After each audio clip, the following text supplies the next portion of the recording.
السلام عليكم ورحمة الله وبركاته، متابعيني الغاليين، يا رب تكونوا بخير دايما. النهاردة هنعمل الطحينة. آه هعمل طحينة تقيلة ونضيفة جدا ولونها أبيض، يعني مش مغشوشة ولا فيها أي مواد حافظة. الطحينة غالية بره، وبنجيب برطمان الطحينة بالشيء الفلاني. فعلى إيه إحنا هنعملها في البيت من مكونات بسيطة جدا وموجودة. وحتى لو هتجيبيها من بره هتلاقيها وتعمليها في البيت هتلاقيها ارخص بكتير قوي قوي قوي من ما تشتريها من بره. انا عندي هنا كوبايتين سمسم، وكوبايه يعني هي كوبايه الا ربع سوداني، والزيت حسب ما هناخد، ورشه ملح. دلوقتي انا هعمل ايه؟ هطحن السمسم والسوداني وارجع لكم تاني. كده يا حبايبي انا طحنت السمسم والسوداني وحطيت عليه رشة الملح. هعمل ايه بقى؟ جبت الخلاط، نزلت الاول. قبل ما ننزل السمسم والسوداني لازم نحط شوية زيت الاول، عشان ما يبقاش السمسم والسوداني تقيل على السكينة بتاعة الخلاط ويبقى يشتغل بسهولة. فانا حطيت حوالي نص كوباية زيت، وشغلت وحطيت المكونات بقى، السمسم والطحينة، وبعد كده شغلت الخلاط.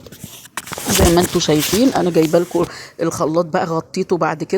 بعد كده هنزل بقى بقيه الزيت بسرسوب من فوق من على غطا البرطمان، زي ما انتوا شايفين كده، وانا اتحكم في القوام. ولا حطينا دقيق ولا حطينا حاجه. اللهم صل على سيدنا محمد واله وصحبه وسلم. يعني طحينه احسن من طحينه المحلات 100 مره، بتنافس طحينه المصانع كمان. لو لسه ما عملتوش لايك يا حبايبي، فضلا وليس امرا اعملوا لي لايك واشتراك في القناه، فعلوا الجرس ودوسوا على كلمه الكل عشان يوصل لكم كل جديد بعمله. دلوقتي انا بعد ما ضربت الطحينه، بس يعني تسيبيها شويه الاول شغال، يعني تاخد وتدي مع نفسها كده، وانت بتنزلي سرسوب الزيت، وتسيبها كمان شويه، عشان كنت لما بتسيبها في الخلاط كده شغال عليها بيخليها تتقل.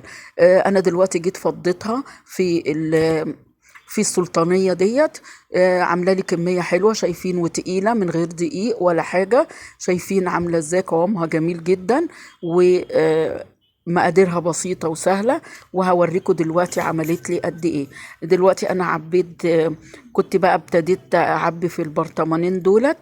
عبيت لي برطمانين، البرطمان اكتر يعني حوالي نص كيلو. كمان اتبقى فيه شوية في الخلاط.